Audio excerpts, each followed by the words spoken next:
You are paying rent on a property you do not own. Not with money. With something far more scarce. With your attention. Right now, as you exist in this moment, 17 applications on your phone are competing for a single slice of your awareness. Each one is backed by billion-dollar engineering teams whose singular mandate, written into their quarterly targets, embedded in their machine learning models, is to hold you. Not to serve you. To hold you. And here is the counterintuitive truth that most people will go their entire lives never confronting. Your attention is not being stolen. It is being purchased. And the price is your financial future. Think about what that means. Every hour you spend inside someone else's algorithm is an hour not spent compounding your own. Every dopamine loop you feed is a leverage point that belongs to someone else's empire. You are the asset. You are the inventory. You are the product being sold at a discount every single day. The book we are discussing today, The Attention Arbitrage by Cristobal Alvarez, does not frame this as a wellness problem. It frames it as an economic one. And that reframe changes everything. If you are seeking the exit, a way out of the consumption matrix and into genuine financial sovereignty, subscribe to Vested Network. This is where architects come to build. Let us begin with a definition that Alvarez insists upon in the very first pages of this work. An arbitrage, in financial terms, is the simultaneous purchase and sale of an asset to profit from a price discrepancy in different markets. The attention arbitrage operates on the same principle. The 1%, and we are speaking here not of income percentile, but of those who have understood this dynamic, they buy attention wholesale and sell it retail. They buy it from you, in aggregate, through platforms you use for free. They sell it to advertisers, to algorithms, to political campaigns, to whoever will pay. Free is never free. Free is a business model you haven't been shown the contract for. Alvarez draws a distinction that cuts to the bone. There are two classes of participant in the modern attention economy: the consumer and the architect. The consumer is the feedstock of digital capitalism. Not through malice, not through laziness, but through unawareness. The consumer scrolls, the consumer reacts, the consumer clicks recommended content. The consumer's attention flows downstream, always toward the path of least resistance, and that path has been engineered by some of the most sophisticated behavioral scientists alive. The architect understands the topology of this system and positions himself differently. The architect does not fight the algorithm. The architect builds one. Now, Nassim Taleb would call this the difference between being fragile and being anti-fragile. The consumer absorbs the shocks of the attention economy, the anxiety, the comparison, the outrage, the manufactured urgency. The architect positions himself to gain from those same shocks. Every wave of distraction that sweeps through the consumer class is, for the architect, a moment of relative quiet. A competitive advantage. A window. Naval Ravikant has said, "The most important form of wealth is the ability to wake up every morning and do what you want." Alvarez argues that you cannot buy that freedom with money alone. You must first reclaim the attention that generates the clarity to earn it. Wealth without directed attention is noise. Directed attention without wealth is suffering. The attention arbitrage is about having both. Alvarez describes the historical architecture of this transfer. Before the internet, your attention was primarily consumed by your immediate environment, by work, by family, by community. The extraction was local and largely benign. Then broadcast media appeared. Radio. Television. The extraction became centralized. One to many. The aggregators of attention grew powerful. Madison Avenue was born. But it was still passive. You watched. You did not interact. Then came the social graph. Then came the infinite scroll. Then came the notification. And the extraction became interactive. Bidirectional. Personalized at a level that Edward Bernays, the father of modern propaganda, could only have dreamed of. your attention is now auctioned in real time. The auction happens in milliseconds, and you are never in the room. So if the system is this total, this complete, is there actually a way out? That is exactly what we explore next. Alvarez introduces a construct he calls the loop. It is the cycle of modern consumption that most people mistake for life. The loop works like this. You wake up. Before you have had a single original thought, before you have consulted your own desires, your own agenda, you check a screen. The screen gives you stimulation. Dopamine spikes. You feel briefly alive. But dopamine is a dead instrument. What it spikes, it must later collect. You feel dull. You reach for the screen again. More stimulation, more debt. By noon, you have consumed more external stimulation than a human being of any prior century would have encountered in a month. You feel simultaneously overstimulated and empty. Productivity becomes difficult. Deep work, the kind that actually compounds, feels almost impossible. Because your cognitive bandwidth has already been spent. Spent on someone else's agenda. The loop does not feel like captivity. That is the sophistication of it. It feels like freedom. It feels like entertainment. It feels like staying informed. Alvarez compares it to a leaking vessel. You are trying to fill a bucket. You pour in time, energy, creative capital. But the bottom of the bucket has been perforated by every notification, every autoplay video, every algorithmically optimized piece of content that has learned, with frightening precision, exactly what keeps you in place. And here is the economic consequence that most people do not calculate. At age 25, the average professional has approximately 16 waking hours per day. Over a 40-year career, that is roughly 233,000 hours of cognitive capacity. Studies in behavioral economics now estimate that the average smartphone user spends between 3 to 5 hours per day in passive consumption. Call it 4 hours, conservatively.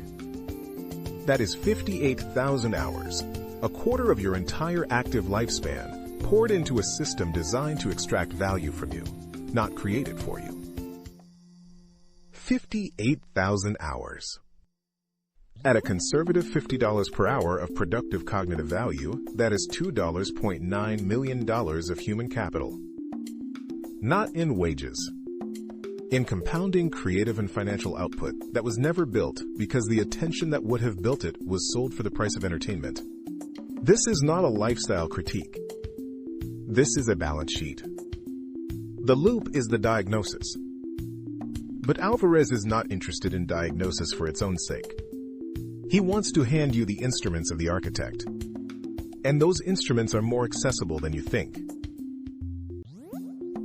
Alvarez is careful to avoid the trap of the self-help genre. He does not tell you to delete Instagram. He does not tell you to do a digital detox. Those are consumer solutions to a structural problem. The architect's solution is different. The architect reorients his relationship with attention from passive to intentional. Not by consuming less, by producing first. Alvarez outlines what he calls the sovereignty protocol. It is not a rigid system. It is a philosophy made operational. Let us extract its core pillars. Pillar 1, the sovereign morning. The first 90 minutes of your day belong to your agenda, not to your notifications, not to your inbox, not to the news cycle. This is not a wellness prescription. This is a capital allocation decision. The mind at dawn is a fresh cognitive balance. Every external input you allow before you have set your own intention is a withdrawal from that balance made by someone else. Alvarez argues that the architect's edge is built, before anything else, in the quiet of morning. This is where strategy is formed, where leverage is identified, where the compounding work gets done. Pillar 2, productive attention versus reactive attention. Alvarez draws a clean distinction between two modes. Productive attention is directed, invested in the creation of assets, content, capital, knowledge, relationships. It compounds. Reactive attention is reflexive, drawn by external stimuli. It depletes. The architect's practice is to daily maximize the ratio of productive to reactive attention. Not to eliminate reactivity, but to ensure it is sequenced, batched, confined. 2 30-minute windows of intentional information consumption produce better decisions and less anxiety than 14 ambient hours of passive exposure. Pillar 3. Build the asset inside the noise. Here is where Alvarez becomes genuinely subversive. The attention economy is not your enemy. It is your distribution network, if you are an architect. Every platform that extracts attention from consumers is simultaneously a platform on which architects can publish, build audiences, and create assets that generate compounding returns. The same algorithm that keeps the consumer scrolling will, if you understand its dynamics, carry your message to 10,000 qualified eyes for zero marginal cost. The asymmetry is total. Alvarez identifies what he calls the attention asset stack, the layered system through which an architect transforms focused output into financial compounding. At the base, a body of work. Writing, video, audio, code. Anything that can be replicated and distributed at zero marginal cost. At the middle, an owned audience. Email lists, communities, direct relationships, attention you are not renting from a platform, but own outright. At the apex, monetized leverage. Products, services, equity positions, intellectual property, assets that generate income while you sleep. This is not a new model. It is the oldest model in the world, adapted to the topology of the current attention landscape. What is new is the accessibility. The barriers to entry in the architect class have never been lower. The cost to distribute your thinking to 1 million people has approached zero. The cost to build the skills that make that thinking valuable, also approaching zero. The only non-zero variable is attention. Your attention. And you are currently discounting it at 80%. We are entering the final window of this particular market structure. And Alvarez's most urgent argument is one about timing, and about what happens to those who wait too long. Marcus Aurelius wrote, "Confine yourself to the present." Seneca wrote, "Omnia lucili aliena sunt, tempus tantum nostrum est." Everything, Lucilius, is not ours. Time alone belongs to us. Alvarez ends the attention arbitrage not with optimism but with urgency. And the distinction matters. Optimism is passive. It says things will work out. Urgency is active. It says, not automatically and not without cost. His argument about the coming market structure is as follows. We are currently in an anomalous window in economic history. The consolidation of digital platforms has not yet completed. A significant portion of the attention economy still flows through open or semi-open systems. Systems where individual architects can still build audiences and assets without prohibitive access costs. That window is closing. As AI-generated content scales toward infinity, and it will, within 18 to 24 months, the noise-to-signal ratio in every public channel will become structurally hostile to new entrants. The platforms that monetize attention will respond with gatekeeping mechanisms, pay-to-play distribution, credentialized publishing, algorithmic enclosure. The window to build an owned audience cheaply organically is likely 2 to 3 years wide. That window opened around 2022. Do the arithmetic. The architect who builds now will own distribution when distribution becomes expensive. The consumer who waits will pay rent to access an audience they could have owned for free. This is the attention arbitrage at its most essential. It is not about meditation and morning routines. It is about identifying a structural mispricing in the market for human attention, a moment when the cost of building sovereign assets is still far below their eventual compounded value, and acting on that mispricing before the window closes. There is a version of you in 2028. In one scenario, that version of you is still in the loop. The slightly more informed consumer. A slightly more anxious employee. Still renting attention from platforms. Still trading hours for income with no compounding curve. In another scenario, that version of you made a decision in 2025 or 2026. A small decision. To direct attention before it was extracted. To build one asset before the window closed.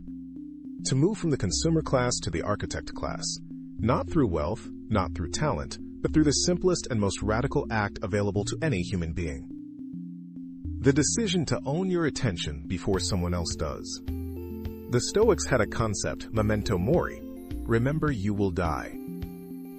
It was not meant to generate despair. It was meant to generate urgency. To force the question, if this moment is finite, what am I building with it? Cristobal Alvarez asks the same question in the language of 2026. Not, will you die? But, will your attention compound, or will it simply be consumed? The Attention Arbitrage is not a book. It is an audit. Read it accordingly. If this conversation has value to you, if you are serious about making the transition from consumer to architect, join Vested Network. The link is below. We do not sell urgency. We sell clarity. And in 2026, clarity is the rarest asset on the market.